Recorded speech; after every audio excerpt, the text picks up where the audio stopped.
മക്കളെ, 10ാം ക്ലാസ് കെമിസ്ട്രിയിലെ ഒന്നാമത്തെ ചാപ്റ്ററിലെ ഏറ്റവും പ്രധാനപ്പെട്ട കുറച്ച് ക്വസ്റ്റ്യൻസ് ആണ് നോക്കുന്നത്.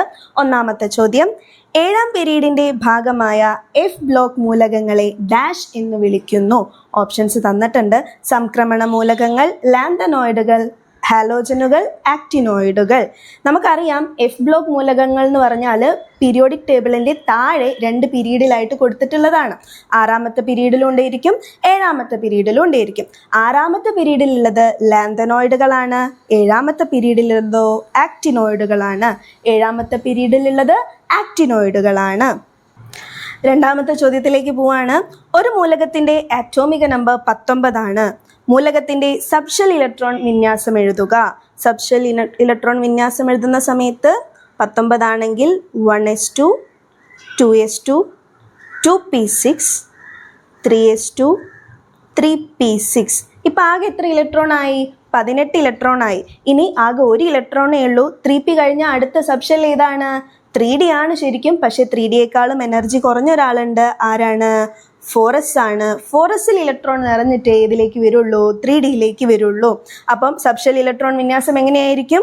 1s2, 2s2, 2p6, 3s2, 3p6, 4s1. മൂലകത്തിൻ്റെ ഗ്രൂപ്പ്, പീരീഡ്, ബ്ലോക്ക്, ഓക്സീകരണാവസ്ഥ ഇവ തിരിച്ചറിഞ്ഞെഴുതുക. മൂലകത്തിൻ്റെ ഗ്രൂപ്പ് ഏതായിരിക്കും? ലാസ്റ്റ് ഇലക്ട്രോൺ നിറയുന്നത് എസ് സബ്ഷെല്ലിലാണ്. എസ് സബ്ഷെല്ലിൽ എത്ര ഇലക്ട്രോൺ ഉണ്ടോ അതാണ് ഗ്രൂപ്പ് നമ്പർ. അപ്പോൾ ഗ്രൂപ്പ് നമ്പർ 1 ആയിരിക്കും. പീരീഡ്, ലാസ്റ്റത്തെ സബ്ഷെല്ലിൻ്റെ നമ്പറാണ് നമ്മൾ പീരീഡായിട്ട് എടുക്കുക. ലാസ്റ്റത്തെ സബ്ഷെല്ലിൻ്റെ നമ്പർ 4 ആണ്. അപ്പോൾ പീരീഡ് ഏതായിരിക്കും? 4 ആയിരിക്കും. ബ്ലോക്ക്, ലാസ്റ്റ് ഏതിലാണോ ഇലക്ട്രോൺ നിറയുന്നത് അതാണ് ബ്ലോക്ക്. ഇവിടെ എസ്സിലാണ് നിറയുന്നത്. അപ്പോൾ ഇതേതാണ്? എസ് ബ്ലോക്ക് ആണ്. ഓക്സിഡേഷൻ സ്റ്റേറ്റ് ചോദിച്ചിട്ടുണ്ട്. എസ്സിലാകെ ഒരു ഇലക്ട്രോണേ ഉള്ളൂ. ആ ഇലക്ട്രോണിനെ വിട്ടുകൊടുക്കുകയാണ് ചെയ്യുക. അപ്പോൾ ഓക്സിഡേഷൻ സ്റ്റേറ്റ് എത്രയായിരിക്കും? +1 ആയിരിക്കും. ഇനി ഈ മൂലകം ഉൾപ്പെടുന്ന ബ്ലോക്കിൻ്റെ ഏതെങ്കിലും ഒരു പ്രത്യേകത എഴുതുക. എന്താണ് ഒരു പ്രത്യേകത? ഏറ്റവും എളുപ്പമായിട്ട് പറയുകയാണെങ്കിൽ ഇതൊക്കെ എന്തായിരിക്കും? മെറ്റൽസ് ആയിരിക്കും, ലോഹങ്ങളായിരിക്കും. അടുത്ത ചോദ്യം നോക്കിയാലോ. അയണിൻ്റെ 2 ക്ലോറൈഡുകളുടെ രാസസൂത്രം നൽകിയിരിക്കുന്നു. ഫെറസ് ക്ലോറൈഡും ഫെറിക് ക്ലോറൈഡും തന്നിട്ടുണ്ട്. എഫിയുടെ ആറ്റോമിക നമ്പർ 26ഉം ക്ലോറിൻ്റെ ഓക്സീകരണാവസ്ഥ -1 ഈ 2 സംയുക്തങ്ങളിലും എഫിയുടെ ഓക്സീകരണാവസ്ഥ കണ്ടെത്തുക. എഫിൻ്റെ ഓക്സീകരണാവസ്ഥ കണ്ടെത്താനാണ്, ഓക്സിഡേഷൻ സ്റ്റേറ്റ് കണ്ടെത്താനാണ് പറഞ്ഞിട്ടുള്ളത്. ഫെറസ് ക്ലോറൈഡ് FeCl2 ആണ്. ഫെറസ് ക്ലോറൈഡ് എന്താണ്? FeCl2 ആണ്. ഒരു ക്ലോറിൻ ആണെങ്കിൽ ഓക്സിഡേഷൻ സ്റ്റേറ്റ് -1 ആണെന്ന് തന്നിട്ടുണ്ട്. ഇവിടെ 2 ക്ലോറിൻ ഉണ്ട്. അപ്പം ഓക്സിഡേഷൻ സ്റ്റേറ്റ് എന്തായിരിക്കും? -2 ആയിരിക്കും. നമുക്കറിയാം ഒരു സംയുക്തം, ഒരു കോമ്പൗണ്ട് എടുത്താൽ ഓക്സിഡേഷൻ സ്റ്റേറ്റുകൾ തമ്മിൽ കൂട്ടിക്കഴിഞ്ഞാൽ 0 കിട്ടണം. അങ്ങനെയാണെങ്കിൽ എഫിൻ്റെത് എന്തായിരിക്കും? +2 ആയിരിക്കും. എഫിൻ്റെ എന്തായിരിക്കും? +2 ആയിരിക്കും. അപ്പോൾ ഫെറസ് ക്ലോറൈഡിൽ എഫിയുടേത് +2 ആണ്. ഇനി ഫെറിക് ക്ലോറൈഡ് തന്നിട്ടുണ്ട് FeCl3. ഫെറിക് ക്ലോറൈഡ് എന്താണ്? FeCl3. ഒരു ക്ലോറിൻ ആണെങ്കിൽ -1 ആണ്. അപ്പോൾ 3 ക്ലോറിൻ ആവുന്ന സമയത്ത് അത് -3 ആയിരിക്കും. അങ്ങനെയാണെങ്കിൽ എഫിൻ്റെത് എന്തായിരിക്കും? +3 ആയിരിക്കും ഓക്സിഡേഷൻ സ്റ്റേറ്റ്. ബി ക്വസ്റ്റ്യൻ ആണ്. അയൺ ആറ്റത്തിൻ്റെ അവസാന ഇലക്ട്രോൺ ഏത് സബ്ഷെല്ലിലാണ് നിറയുന്നത്?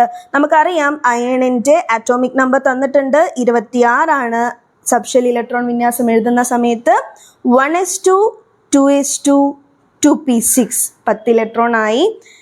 3s2, 3p6, 3p കഴിഞ്ഞാൽ ഏതിലാണ് നിറയേണ്ടത്? 4sലാണ് നിറയേണ്ടത്.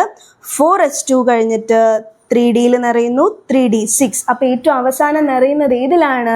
ഡി സബ്ഷെല്ലിലാണ്. ഏതിലാണ്? ഡി സബ്ഷെല്ലിലാണ് നിറയുന്നത്. അടുത്ത ചോദ്യം നോക്കിയാലോ. അടുത്ത ചോദ്യം സിമ്പിൾ ആയിട്ടുള്ളൊരു ചോദ്യമാണ്. തന്നിരിക്കുന്നവയിൽ ഊർജം കൂടിയ സബ്ഷെൽ ഏത്? നമ്മളിപ്പോൾ പറഞ്ഞിട്ടേ ഉള്ളൂ. 1s, 3d, 4s, 3p. ഏതിലാണ് ഊർജം കൂടുതൽ?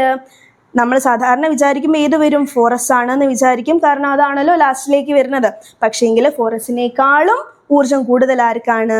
3dക്കാണ്. ആർക്കാണ്? 3dക്കാണ്.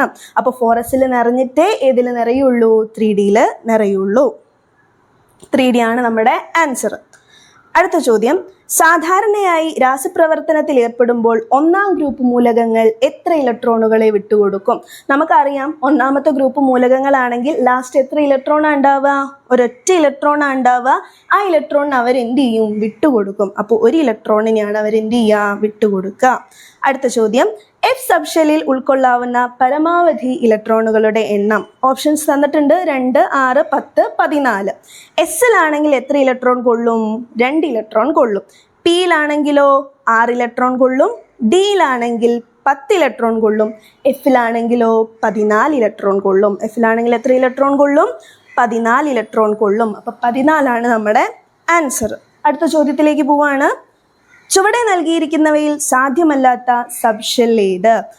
4 സബ്ഷെല്ലുകൾ തന്നിട്ടുണ്ട്: 3F, 3D, 3P, 4F. 3D നമുക്കറിയാം. മൂന്നാമത്തെ ഷെല്ല് എടുക്കുകയാണെങ്കിൽ തന്നെ മൂന്നാമത്തെ ഷെല്ലിൽ 3 സബ്ഷെല്ലാണ് ഉണ്ടാവുക: 3S, 3P, 3D. 3F ഉണ്ടോ? ഇല്ല. എഫ് എപ്പോഴേ വരുള്ളൂ? നാലാമത്തതിലേ വരുള്ളൂ. അതുകൊണ്ട് ഇവിടെ സാധ്യമല്ലാത്തത് ഏതാണ്? 3F ആണ്. 3F എന്നുള്ളൊരു സബ്ഷെല്ല് നമുക്ക് സാധ്യമല്ല. 4F സാധ്യമായിട്ടുള്ളൂ. അടുത്ത ചോദ്യം, എല്ലാ ഷെല്ലുകളിലും പൊതുവായി കാണപ്പെടുന്ന സബ്ഷെല്ല് ഏതാണ്? എസ് ആണ്. എസ് ആണ് ആ സബ്ഷെല്ല്. എല്ലാ ഷെല്ലിലും എന്തുണ്ടായിരിക്കും? എസ് സബ്ഷെൽ ഉണ്ടായിരിക്കും. അടുത്ത ചോദ്യം, എഫ് ബ്ലോക്ക് മൂലകങ്ങളിൽ അവസാനത്തെ ഇലക്ട്രോൺ നിറയുന്നത് ഡാഷ് സബ്ഷെല്ലിലാണ്. ഏതിലാണ്? എഫ് ബ്ലോക്ക് ആണ്, എഫിലാണ് നിറയാന്നറിയാം. എന്നാലും ആ എഫിന്റെ പ്രത്യേകത എന്താണ്? അവസാനത്തെ സബ്ഷെല്ലിന്റെ തൊട്ടുള്ളിലുള്ളതിന്റെ ഉള്ളിലുള്ളത്. അതിനെ നമ്മൾ എന്താ പറയാ? Penultimate shell. എന്താ പറയാ? പെനൾട്ടിമേറ്റ് ഷെല്ലിലാണ് ഇലക്ട്രോൺ ലാസ്റ്റ് ആയിട്ട് നിറയുക. അടുത്ത ചോദ്യം, ഹീലിയം ഒഴികെയുള്ള ഉത്കൃഷ്ടവാതകങ്ങളുടെ ബാഹ്യതമ സബ്ഷെല്ലിൽ ഡാഷ് ഇലക്ട്രോൺ ഉണ്ടായിരിക്കും. ഷെല്ലിലാണെന്നുണ്ടെങ്കിൽ നമുക്ക് കൂളായിട്ട് പറയുമായിരുന്നു ഉത്കൃഷ്ടവാതകമാണ്, നോബിൾ ഗ്യാസ് ആണ്, 8 ഇലക്ട്രോൺ ആണ് ഉണ്ടാവുക എന്ന് പറയുമായിരുന്നു. പക്ഷെ ഇവിടെ ചോദിച്ചത് എന്താ? സബ്ഷെല്ലാണ്. അങ്ങനെയാണെങ്കിൽ നമുക്ക് ചെറിയൊരു എക്സാമ്പിൾ വെച്ച് നോക്കാം. ആർഗൺ 18 ആണെങ്കിൽ എങ്ങനെയാണ് അതിൻ്റെ ഇലക്ട്രോൺ വിന്യാസം വരിക? 1s2, 2s2, 2p6, 3s2, 3p6. Last ഏതാ ഷെല്ല്? പി ആണ്. പിയിൽ എത്ര ഇലക്ട്രോൺ ആണ് നിറഞ്ഞത്? 6 ഇലക്ട്രോൺ ആണ് നിറഞ്ഞത്. ഒന്നും കൂടി നോക്കാം. ഒരു നോബിൾ ഗ്യാസിനെയും കൂടി എടുക്കാം. നിയോൺ ആണ്. നിയോൺ 10 ആണ്. 1s2, 2s2, 2p6. അവിടെയും പി സബ്ഷെല്ലാണ്. പി സബ്ഷെല്ലിൽ എത്ര ഇലക്ട്രോൺ നിറഞ്ഞു? 6 ഇലക്ട്രോൺ നിറഞ്ഞു. അപ്പം ഹീലിയം ഒഴികെയുള്ള ബാക്കി എല്ലാ നോബിൾ ഗ്യാസിലും ലാസ്റ്റ് സബ്ഷെല്ലിൽ എത്ര ഇലക്ട്രോൺ ഉണ്ടാവും? 6 ഇലക്ട്രോൺ ഉണ്ടാവും. അടുത്ത ചോദ്യത്തിലേക്ക് പോവാണ്. ഏതാനും മൂലകങ്ങളുടെ സബ്ഷെൽ ഇലക്ട്രോൺ വിന്യാസം നൽകിയിരിക്കുന്നു. അവയിലൊന്ന് ഉത്കൃഷ്ട മൂലകമാണ്, നോബിൾ ഗ്യാസ് ആണ്. പ്രതീകങ്ങൾ യഥാർത്ഥമല്ല എന്ന് കൊടുത്തിട്ടുണ്ട്. PQRS തന്നിട്ടുണ്ട്. താഴെ കൊടുത്തിരിക്കുന്ന ചോദ്യങ്ങൾക്ക് ഉത്തരം എഴുതുക. ഇവയിൽ അയോണീകരണ ഊർജം ഏറ്റവും കൂടിയ മൂലകം ഏത്? അയോണീകരണ ഊർജം ഏറ്റവും കൂടുതൽ ഏത് ഗ്രൂപ്പിനാണ്? പി ബ്ലോക്കിനാണ്. ആർക്കാണ്? പി ബ്ലോക്കിനാണുള്ളത്. അപ്പൊ ഇതിൽ പി ബ്ലോക്ക് 2 പേരുണ്ട്. എന്നാലും അതിൽ ഏറ്റവും കൂടുതൽ സ്റ്റേബിൾ ആയിട്ടുള്ളത് ആരാണ്? പി ആണ്. 2s2, 2p6 അല്ലേ വരുന്നത്. അതുകൊണ്ട് അയോണീകരണ ഊർജം കൂടുതലുള്ളതായിരിക്കും പി എന്ന എലമെന്റിനായിരിക്കും. എസ് ബ്ലോക്കിൽ ഉൾപ്പെടുന്ന മൂലകം ഏത്? നോക്കിയാൽ മതി. ലാസ്റ്റ് ഇലക്ട്രോൺ എസ്സിൽ നിറയുന്നുണ്ടെങ്കിൽ അതാണ് എന്ത്? S block. ഇവിടെ 2 ആൾക്കാർ നമുക്ക് ലാസ്റ്റ് തന്നിട്ടുണ്ട്. പക്ഷെ അതിൽ ഏതാണ് ശരി? 6 നോക്കിക്കേ. 3p6, 3d2, 4s2 ആണ്. അതിൽ ഏതിലാ ലാസ്റ്റ് നിറയുക? എസ്സിലാണോ? അല്ല, ഡിയിലാണ് നിറയുന്നത്. അപ്പൊ നമ്മുടെ ഉത്തരം എന്തായിരിക്കും? എസ്. ഏതാണ് എലമെന്റ്? എസ് ആണ് എലമെന്റ്. മൂന്നാമത്തെ ചോദ്യം, വ്യത്യസ്ത ഓക്സീകരണാവസ്ഥ പ്രകടിപ്പിക്കുന്ന മൂലകം ഏതാണ്? എപ്പോഴും വ്യത്യസ്ത ഓക്സീകരണാവസ്ഥ പ്രകടിപ്പിക്കുന്നവര് ഡി ബ്ലോക്ക് മൂലകങ്ങളാണ്. ഡി ബ്ലോക്കിൽ വരുന്ന ആളാണ് ആര്? 6. ഡി ബ്ലോക്കിൽ വരുന്നവരാണ് 6. അടുത്ത ചോദ്യം നോക്കാം. എക്സ് എന്ന മൂലകത്തിന്റെ ആറ്റോമിക നമ്പർ 13 ആണ്. എക്സ് എന്ന മൂലകത്തിന്റെ സബ്ഷെൽ ഇലക്ട്രോൺ വിന്യാസം എഴുതുക. എക്സിന്റെ സബ്ഷെൽ ഇലക്ട്രോൺ വിന്യാസം എഴുതാനാണ് 13 വരുമ്പം 1s2, 2s2, 2p6, 3s2, 3p1. 3p1 വന്നാലല്ലേ 13 ആവുക. തൊട്ട് മുമ്പുള്ള പീരീഡിലെ ഉത്കൃഷ്ട മൂലകത്തിന്റെ പ്രതീകം ഉപയോഗിച്ച് എക്സിന്റെ സബ്ഷെൽ ഇലക്ട്രോൺ വിന്യാസം എഴുതുക. 13 ആവുമ്പോൾ തൊട്ട് മുന്നിലുള്ളത് ഏതാണ്? നിയോൺ ആണ്. ഏതാണ്? നിയോൺ ആണ്. നിയോണിന്റെ അറ്റോമിക് നമ്പർ 10 ആണ്. അപ്പൊ നമ്മൾ എങ്ങനെ എഴുതും? നിയോണിനെ ഒരു സ്ക്വയർ ബ്രാക്കറ്റിൽ ഇടുന്നു. 10 ഇലക്ട്രോൺ കഴിഞ്ഞിട്ടുള്ള ബാക്കി ഇലക്ട്രോൺ വിന്യാസം എഴുതുന്നു. 3s2, 3p1. ഇത് ഏത് ബ്ലോക്കിൽ ഉൾപ്പെടുന്നു? ലാസ്റ്റ് ഏതിലാണ് അറിയണത്? പിയിലാണ്. അപ്പോൾ ഏത് ബ്ലോക്കിലാണ്? പി ബ്ലോക്കിലാണ് ഉൾപ്പെടുന്നത്. ഈ മൂലകത്തിന്റെ പി സബ്ഷെല്ലുകളിൽ അടങ്ങിയിരിക്കുന്ന ആകെ ഇലക്ട്രോണുകളുടെ എണ്ണം. പി സബ്ഷെല്ല് 2p ഉണ്ട്, 3p ഉണ്ട്. 2pയിൽ എത്ര ഇലക്ട്രോണാ? 6 ഇലക്ട്രോൺ. 3pയിലാണെങ്കിൽ 1 ഇലക്ട്രോൺ. 6 3 കൂട്ടിക്കഴിഞ്ഞാൽ 7 ഇലക്ട്രോൺ ആണ് ആകെ പി സബ്ഷെല്ലുകളിലായിട്ടുള്ളത്. X3+ അയോണിന്റെ സബ്ഷെൽ ഇലക്ട്രോൺ വിന്യാസം എഴുതുക. X3+ എന്ന് പറഞ്ഞാൽ എന്താണ്? എക്സ് എന്ത് കഴിഞ്ഞു? ഞാൻ നേരെ പറയട്ടെ. എക്സ് എന്ത് ചെയ്തു? 3 ഇലക്ട്രോണിനെ വിട്ടുകൊടുത്തു. X3+ എന്ന് പറഞ്ഞാൽ എക്സ് 3 ഇലക്ട്രോണിനെ വിട്ടുകൊടുത്തു. അപ്പോൾ ഇതിൽ നമ്മൾ 3 ഇലക്ട്രോണിനെ ഒഴിവാക്കുന്നു. അങ്ങനെയാണെങ്കിൽ എന്ത് വരും?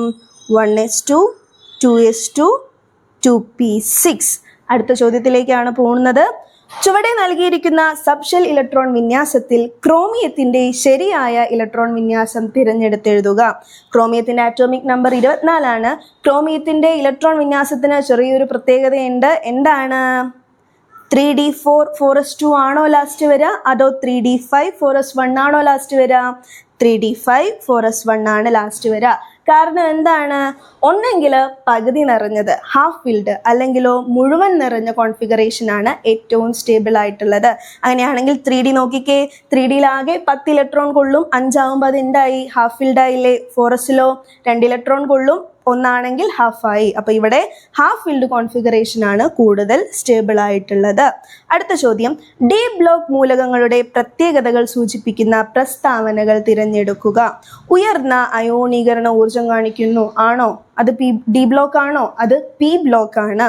അവസാന ഇലക്ട്രോൺ പൂരണം നടക്കുന്നത് ബാഹ്യതമ ഷെല്ലിന് തൊട്ടു മുമ്പുള്ള ഷെല്ലിലാണ്. അതെ. ഏറ്റവും ലാസ്റ്റ് ഷെല്ലിനാണോ? അല്ല, അതിൻ്റെ തൊട്ടു മുന്നേ ഉള്ള ഷെല്ലിലാണ് ഇലക്ട്രോൺ പൂരണം നടക്കുന്നത്. ഈ മൂലകങ്ങളുടെ സംയുക്തങ്ങൾ പലതും നിറമുള്ളതാണ്. ഇതും എന്താണ്? ശരിയായ സ്റ്റേറ്റ്മെന്റ് ആണ്. ഡി ബ്ലോക്ക് നിറമുള്ള സംയുക്തങ്ങൾ ഉണ്ടാക്കുന്നുണ്ട്. അടുത്തത്, ഇവയിൽ പലതും പെട്രോളിയം വ്യവസായത്തിൽ ഉൽപ്രേരകങ്ങളായി ഉപയോഗിക്കുന്നു. ആണോ? അത് ഡി ബ്ലോക്ക് ആണോ? അത് എഫ് ബ്ലോക്ക് ആണ്. ഇവ പീരിയോഡിക് ടേബിളിലെ 3 മുതൽ 12 വരെ ഗ്രൂപ്പുകളിൽ കാണപ്പെടുന്നു. ശരിയാണ്. ഇത് മുതൽ ഏത് വരെയാണ്? 3 മുതൽ 12 വരെയുള്ള ഗ്രൂപ്പുകളിലാണ്. ഇവയെല്ലാം അലോഹങ്ങളാണ്. അലോഹങ്ങളാണോ? അല്ല, അതെന്തല്ല? ശരിയല്ല. അങ്ങനെയാണ്. അപ്പോൾ ഇത്രയും ചോദ്യങ്ങളാണ് ഈ ചാപ്റ്ററിന് ഏറ്റവും ഇമ്പോർട്ടൻ്റ് ആയിട്ട് വരാൻ സാധ്യതയുള്ളത്. 8 മാർക്കിന് വരെ ചോദ്യങ്ങൾ വരുന്ന പാഠമാണ്. എല്ലാവരും ഇന്ന് നമ്മൾ എടുത്ത കാര്യങ്ങൾ കറക്റ്റായിട്ട് ചെയ്ത് വായിച്ചു നോക്കിയിട്ട് എക്സാമിന് പോവാം.